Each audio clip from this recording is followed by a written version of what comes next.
हर घर का कोई ना कोई एक रहस्य जरूर होता है। कुछ ऐसा ही एक राज सुनील जी ने अपने घर वालों से छुपाया हुआ था। सुनील के पिता गांव में जमींदार थे। गांव में खेती बाड़ी और बड़ा सा हवेली नुमा घर था। मगर सुनील सब कुछ छोड़कर शहर में अपनी बेटी मोहित और पत्नी रागिनी के साथ रहने आ गया था। यार पापा, आप गांव वाला वो घर बेच क्यों नहीं देते? उस घर को बेचने से अच्छी खासी रकम मिल जाएगी। मगर बेटा, तुम उस घर को क्यों बेचना चाहते हो? तुम्हें नया घर लेना है तो हम इसको बेच देते हैं और थोड़ा सा लोन बैंक से ले लेंगे। मगर पापा, ऐसा क्या है उस घर में जो आप उसे बेचना ही नहीं चाहते? आप क्या वापस गांव जाकर रहना चाहते हैं? एक बार मना कर दिया ना, मतलब मना कर दिया, बार बार बहस नहीं। कहते हुए सुनील को तेज घबराहट होने लगी।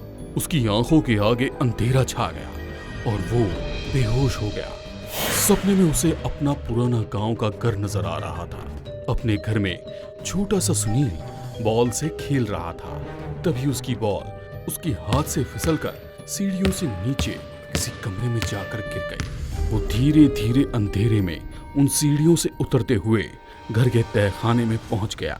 चारों ओर अंधेरा था। वो हाथों से बॉल को टटोलने लगा। तभी उसकी आंखों के आगे कुछ ऐसा आया जिससे उसकी चीख निकल गई। उसी चीख के साथ सुनील अतीत से वर्तमान में आ गया था। अपने कमरे में वो पसीना पसीना हो रहा था। उसकी चीख सुनकर घर के सभी लोग उसके आसपास इकट्ठा हो गए। क्या हुआ? आपने फिर से कोई बुरा सपना देखा? जब भी आपसे उस घर को बेचने के बारे में बात करती हूँ, आप हमेशा इस तरह रिएक्ट करते हो। आखिर क्या राज है? बता तो दो। मगर सुनील की आंखों के आगे अभी भी उस अंधेरे तहखाने का मंजर था। डर के कारण वो थर-थर कांप रहा था। सामने ही उसे एक साया नजर आया जो उसकी ओर देखकर मुस्कुरा रहा था।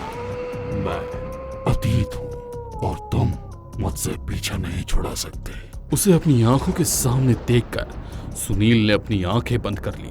वो साया अब वहां से जा चुका था। उसकी खामोशी पर जवान बेटी मोहित को बहुत गुस्सा आ रहा था। मम्मी, पापा कुछ नहीं बताने वाले हैं, मगर अब मैं उस राज को जानकर ही रहूंगा। कल सुबह ही गांव के लिए निकल जाऊंगा और आप पापा को कुछ भी मत बताना। कहते हुए मोहित अपने कमरे में तैयारी करने के लिए चला गया।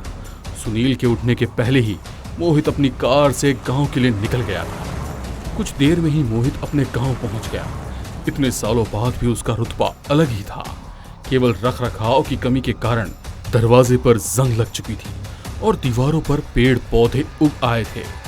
मोहित जैसे ही अपनी हवेली के पास पहुंचा, उसने देखा कि आसपास के घर भी वीराने पड़े हुए हैं। दरवाजे पर लगा बड़ा सा ताला खोलकर मोहित जैसे ही उस हवेली के अंदर दाखिल हुआ, तेज हवा का झोंका उसके शरीर से टकराया। ऐसा लगा मानो किसी ने उसे धक्का दिया हो। वो गिरते हुए बचा और फिर सधे हुए कदमों से आगे बढ़ने लगा। हवेली के बड़े से हॉल में सारा सामान सफेद चादर से ढका हुआ था। जमीन पर धूल की मोटी परत जमी हुई थी। उस धूल पर मोहित के पैरों के निशान साफ नजर आ रहे थे, मगर दूसरी तरफ मोहित के पैरों के साथ साथ किसी और के भी पैरों के निशान बन रहे थे। उसने अपने पास रखे सोफे को झटकारा और अपने सामान को रखने के लिए जगह बनाई। फिर मोबाइल की रोशनी में स्विच बोर्ड ढूंढने लगा। कुछ देर ढूंढने के बाद स्विच बोर्ड उसे मिल गया। उसने हॉल की लाइट जलाई। अंधेरे में जो हॉल बड़ा भव्य नजर आ रहा था, रोशनी में उतना ही भयानक दिख रहा था। जगह जगह मकड़ी के जाले, उनमें फंसे हुए कीड़े, चारों ओर धूल का अंबार। हॉल के दीवार पर लटकी हुई चमगादड़ अचानक रोशनी होने से चारों तरफ उड़ने लगी। कुछ देर तक चमगादड़ के उड़ने से हवेली में आवाज हो रही थी, मगर अचानक पूरा सन्नाटा पसर गया। कुछ देर बाद हॉल के दूसरे कोने से कुछ अजीब सी आवाज आने लगी, मानो कोई करा रहा हो। मोहित धीरे धीरे उस आवाज की ओर बढ़ने लगा। तभी उसे बाहर कुत्तों के भौंकने की आवाज आने लगी। आवाज इतनी तेज थी कि मोहित का ध्यान उस आवाज से हट गया। मोहित को अब उस हवेली के भीतर कुछ अजीब सी घबराहट हो रही थी।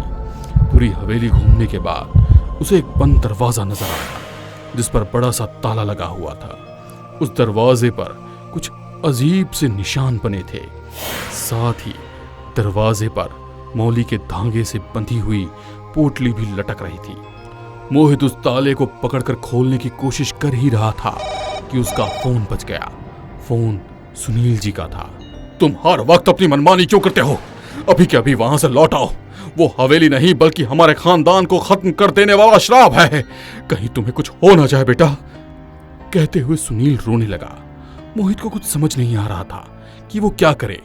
तभी अचानक जिस दरवाजे के सामने खड़ा होकर ताला खोलने की कोशिश कर रहा था, वो ताला उसके हाथ में आ गया और दरवाजा अपने आप खुल गया।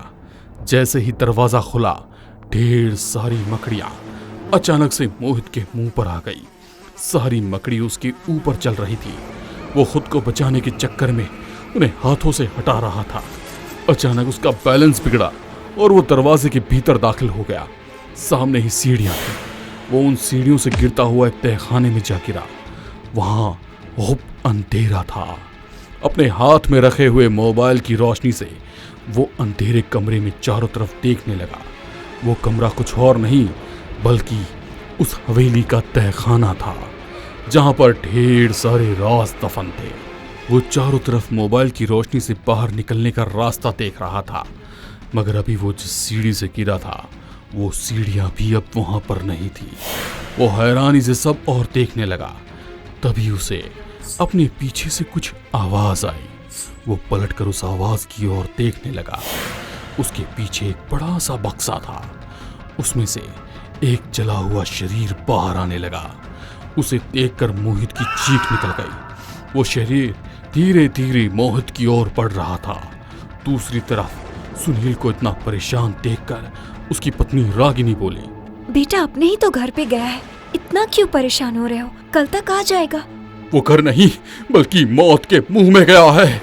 शायद कल का सूरज देखना उसका नसीब में ना हो। पिता होकर अपने बेटे के लिए किस तरह की बातें कर रहे हो? ऐसा क्या है उस घर में? रागिनी की बातें सुनकर सुनील पुराने समय में पहुंच गया, जब एक छोटा बच्चा था।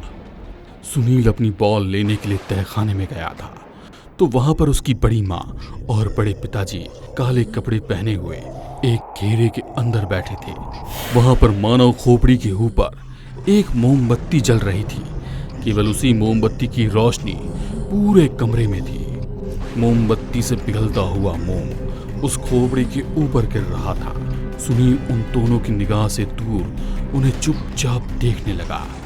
कुछ देर बाद बड़ी माँ वहां से उठी और एक जंजीरों से बंधी हुई लड़की को लेकर वहां आई। सुनील ने ध्यान से देखा तो वो उसके पड़ोस में रहने वाली लड़की सुहानी थी। बड़ी माँ ने उसके सिर पर अपने खून से तिलक किया और कुछ मंत्र बोलते हुए उसकी गर्दन एक झटके में घुमा दी। वो वहीं गिर गई। उसे देखकर सुनील की चीख निकल गई। बड़ी माँ ने पीछे मुड़कर देखा तो उनकी आंखें सुर्ख लाल हो चुकी थी। गुस्से में भी सुनील को पकड़ने के लिए आगे बढ़ी तो सुनील भागता हुआ वहां से बाहर निकल गया।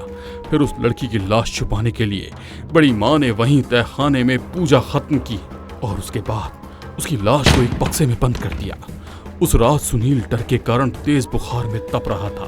बड़ी माँ ने उसे चुप रहने के लिए धमका दिया था। सुनील तो चुप था, मगर वो लड़की खामोश नहीं रह सकी। कुछ दिनों के बाद ही घर में उस लड़की का साया नजर आने लगा। घर के लोग अजीब सी बीमारी से ग्रसित हो गए। एक एक कर सब लोग मरने लगे। जब गुरुजी पूजा करने के लिए आए तो सारा राज सामने आ गया। उन्होंने उसकी आत्मा की शांति के लिए उसका अंतिम संस्कार किया, मगर फिर भी वो लड़की जलती हुई चिता में से खड़ी हो गई। तुम लोगों ने मुझे मारा था, मैं तुम्हारे पूरे खानदान का नामो निशान मिटा दूंगी। गुरुजी उसे मुक्ति दिलाने में कामयाब नहीं हो सके तो उसे तहखाने में कैद कर दिया था। उस दिन के बाद कोई भी उस घर में नहीं रहा। सारी बातें सुनकर रागिनी तुरंत अपने पति सुनील के साथ गांव के लिए निकल गई, मगर उन्हें वहां पहुंचने में देर हो चुकी थी। उस आत्मा ने मोहित को मार दिया था और वो बेसब्री से सुनील और रागिनी के वहां पहुंचने का इंतजार करने लगा।